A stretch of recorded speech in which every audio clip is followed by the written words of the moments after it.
ಇವತ್ತಿನ special healthy breakfast ಹೆಸರುಕಾಳು ದೋಸೆ ಮಾಡ್ತಾ ಇದ್ದೀನಿ. ತುಂಬ ವೆರೈಟಿ ದೋಸೆಗಳು ತಿಂದಿರ್ತೀರಾ. ಇದ್ಯಾವುದಪ್ಪ ಹೆಸರುಕಾಳು ದೋಸೆ ಅಂತೀರಾ? ಬೇರೆಲ್ಲ ದೋಸೆಗಳಿಗಿಂತ ಹೆಸರುಕಾಳು ದೋಸೆ ಅಥವಾ ಪೆಸರಟ್ಟು ಅಂತ ಕೂಡ ಹೇಳ್ತಾರೆ. ಸಖತ್ ಟೇಸ್ಟಿ, ಸಖತ್ ಹೆಲ್ದಿ ಕೂಡ ಹೌದು. ಹೆಸರುಕಾಳಿನಲ್ಲಿರುವ ವಿಟಮಿನ್ಸ್ಗಳು ನಮ್ಮನ್ನು ಇನ್ನಷ್ಟು ಆರೋಗ್ಯಕರವಾಗಿರಿಸುತ್ತವೆ. ಆರೋಗ್ಯಕರ ಗುಣಗಳನ್ನು ಒಳಗೊಂಡಿರುವ ಈ ದೋಸೆಯು ವಿಶೇಷ ರುಚಿಯನ್ನು ಹೊಂದಿವೆ. ಈ ದೋಸೆಯು ಎಲ್ಲ ವಯೋಮಾನದವರು ಸಹ ತಿನ್ಬೋದು, ಯಾಕಂದರೆ ತುಂಬ ಸುಲಭವಾಗಿ ಜೀರ್ಣಕ್ರಿಯೆ ಹೊಂದಿದೆ. ಹಾಗಾದರೆ ಬನ್ನಿ ಈ ಹೆಸರುಕಾಳು ದೋಸೆ ಮಾಡೋ ವಿಧಾನ ನೋಡ್ಕೊಳ್ಳೋಣ. ಅದಕ್ಕೂ ಮೊದಲು ನಮಸ್ಕಾರ, ಪಾಕಶಾಸ್ತ್ರ ಚಾನಲ್ಗೆ ಸ್ವಾಗತ. ನಾನು ಸುರೇಖಾ ತಳ್ವಾರ್. ನಮ್ಮ ಚಾನಲ್ಗೆ ಸಬ್ಸ್ಕ್ರೈಬ್ ಮಾಡಿಲ್ಲ ಅಂದರೆ ದಯವಿಟ್ಟು ಸಬ್ಸ್ಕ್ರೈಬ್ ಮಾಡಿ, ಹಾಗೆ ಪಕ್ಕದಲ್ಲಿರೋ ಬೆಲ್ಲೈಕನ್ ಪ್ರೆಸ್ ಮಾಡಿ. ಬೆಲ್ಲೈಕನ್ ಪ್ರೆಸ್ ಮಾಡೋದ್ರಿಂದ ನಮ್ಮ ಹೊಸ ವಿಡಿಯೋ ನೋಟಿಫಿಕೇಷನ್ ನಿಮಗೆ ಬರುತ್ತೆ. ಹೆಸರುಕಾಳು ದೋಸೆ ಮಾಡೋ ವಿಧಾನ ನೋಡ್ಕೊಳ್ಳೋಣ. ನಾನು ಒಂದು ಬಟ್ಲು ಹೆಸರುಕಾಳು, ಸ್ವಲ್ಪ ಅಕ್ಕಿನ ಒಂದು ರಾತ್ರಿ ಎಲ್ಲ ನೆನೆಸಿಟ್ಕೊಂಡಿದ್ದೀನಿ. ಅದು ನೆನೆಸಿಟ್ಟಿರೋದು ಸ್ವಲ್ಪ ಮೊಳಕೆ ಬಂದ್ರಂತೂ ಇನ್ನೂ ಚೆನ್ನಾಗಿರುತ್ತೆ. ಇದನ್ನು ನಾನು ಮಿಕ್ಸಿಗೆ ಹಾಕೋತಾ ಇದ್ದೀನಿ. ಇದಕ್ಕೆ ನಾನು 2 ಹಸಿಮೆಣಸಿಕಾಯಿ ಹಾಕ್ತಾ ಇದ್ದೀನಿ, ಸ್ವಲ್ಪ ಶುಂಠಿ ಹಾಕೋತಾ ಇದ್ದೀನಿ, ಸ್ವಲ್ಪ ಕರಿಬೇವು. ನೋಡಿ, ಇಷ್ಟನ್ನೆಲ್ಲ ನಾನೀಗ ಇದನ್ನು ಮಿಕ್ಸಿ ಮಾಡ್ಕೋಬೇಕಾಗತ್ತೆ. ಇದು ಸ್ವಲ್ಪ ಸಣ್ಣಗೆ ಪೇಸ್ಟ್ ಮಾಡ್ಕೋಬೇಕು, ಯಾಕಂದರೆ ಹೆಸರುಕಾಳು ಮೇಲಿರೋ ಸಿಪ್ಪೆ ಥರ ಬರುತ್ತೆ ದೋಸೆ ಮೇಲೆ. ಹಾಗಾಗಿ ತುಂಬ ಸಣ್ಣಗಾಗಿ ಈ ಥರ ನಾವು ಇದನ್ನು ರುಬ್ಕೋಬೇಕಾಗತ್ತೆ.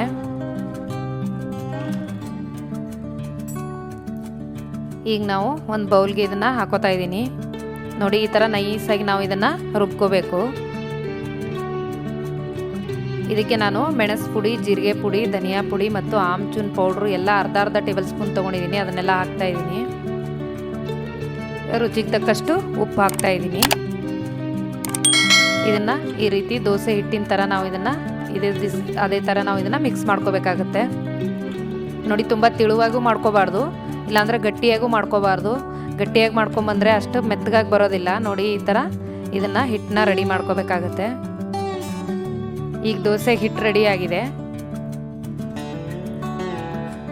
ಈಗ ನಾವು ತವೆ ಇಟ್ಕೊಂಡು ಈಗ ದೋಸೆ ಥರ ಹಾಕ್ತಾ ಇದ್ದೀನಿ. ಇದು ಸ್ವಲ್ಪ ದಪ್ಪ ಹಾಕೋಬೇಕು, ಯಾಕಂದರೆ ತುಂಬ ತೆಳು ಹಾಕ್ಕೊಂಡ್ರೆ ಅಷ್ಟು ಚೆನ್ನಾಗಿ ಬರೋದಿಲ್ಲ. ಹಾಗಾಗಿ ಸ್ವಲ್ಪ ದಪ್ಪ ಇರಬೇಕು ಈ ದೋಸೆ.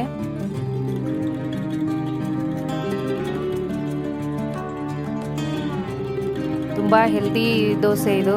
ತುಂಬ ಮಕ್ಕಳು ಕೂಡ ಇಷ್ಟಪಟ್ಟು ತಿಂತಾರೆ. ಇದಕ್ಕೆ ನಾನು ಸ್ವಲ್ಪ ಮೇಲೆ ತುಪ್ಪ ಹಚ್ತಾ ಇದ್ದೀನಿ. ಎಣ್ಣೆಲಿ ಕೂಡ ಮಾಡ್ಕೋಬಹುದು.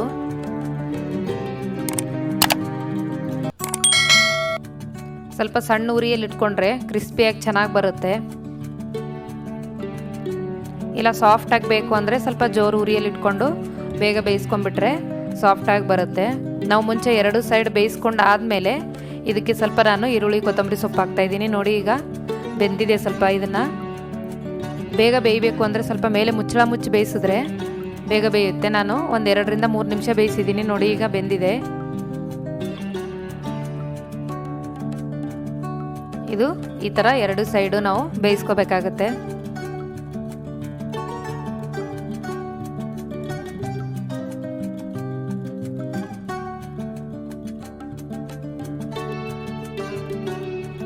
ನೋಡಿ, ಈಗ ನಾನು ತಿರುವಿ ಹಾಕ್ಕೊಂಡು ಸ್ವಲ್ಪ ಚೀಸ್ ಹಾಕ್ತಾ ಇದ್ದೀನಿ. ಚೀಸ್ ಹಾಕೋದ್ರಿಂದ ಟೇಸ್ಟು ಒಂಥರ ಪಿಜ್ಜಾ ಥರ ಅನಿಸುತ್ತೆ.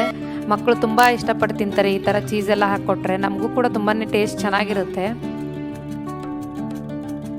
ನಾನು ಸ್ವಲ್ಪ ಚೀಸ್ ಹಾಕ್ತಾ ಇದ್ದೀನಿ ಮೇಲೆ.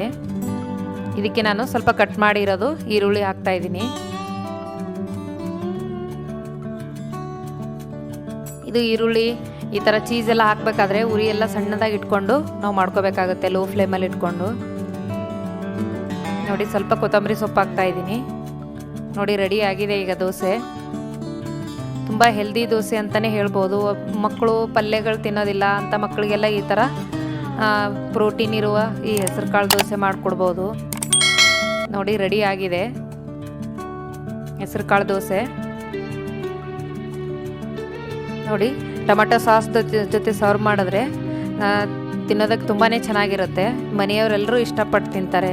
ಮೊಸರು ಜೊತೆ ಕೂಡ ತಿನ್ಬೋದು, ತುಂಬಾ ಚೆನ್ನಾಗಿರುತ್ತೆ. ಮತ್ತು ಹಾಗೆ ಕೂಡ ತಿನ್ಬೋದು, ಯಾಕಂದರೆ ನಾವು ಮೆಣಸಿನ್ಕಾಯಿ, ಉಪ್ಪು ಎಲ್ಲ, ಖಾರ ಉಪ್ಪು ಎಲ್ಲ ಸೇರೋದ್ರಿಂದ ಟೇಸ್ಟ್ ಚೆನ್ನಾಗೇ ಇರುತ್ತೆ. ನೋಡಿ, ರುಚಿಕರವಾದ ಹೆಲ್ದಿಯಾದ ಹೆಸರುಕಾಳು ದೋಸೆ ನೀವು ಕೂಡ ನಿಮ್ಮ ಮನೇಲಿ ಟ್ರೈ ಮಾಡಿ. ಮಾಡೋದು ಕೂಡ ಈಸಿ ಇದೆ. ಹೆಸರುಕಾಳು ದೋಸೆಗೆ ಬೇಕಾಗುವ ಸಾಮಗ್ರಿಗಳು ಅರ್ಧ ಬಟ್ಲು ಹೆಸರು ಕಾಳು, ಅದಕ್ಕೆ ಸ್ವಲ್ಪ ಚೀಸು, ಒಂದು 2 ಟೇಬಲ್ ಸ್ಪೂನ್ ಅಕ್ಕಿ, ಸ್ವಲ್ಪ ತುಪ್ಪ, ಕರಿಬೇವು ಸ್ವಲ್ಪ, ಹಸಿಮೆಣ್ಸಿಕಾಯಿ 2, ಶುಂಠಿ ಸ್ವಲ್ಪ, ಕೊತ್ತಂಬರಿ ಸೊಪ್ಪು ಸ್ವಲ್ಪ, ಆಮ್ಚೂನ್ ಪೌಡ್ರು, ಧನಿಯಾ ಪೌಡ್ರು, ಜೀರಿಗೆ ಪೌಡ್ರು, ಮೆಣಸು ಪೌಡ್ರು ಎಲ್ಲ ಅರ್ಧ ಟೇಬಲ್ ಸ್ಪೂನು, ಸಣ್ಣದಾಗಿ ಕಟ್ ಮಾಡಿರೋ ಈರುಳ್ಳಿ ಮತ್ತು ರುಚಿಗೆ ತಕ್ಕಷ್ಟು ಉಪ್ಪು.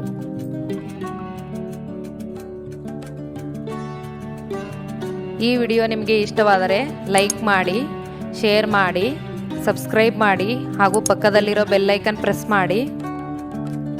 ಧನ್ಯವಾದಗಳು.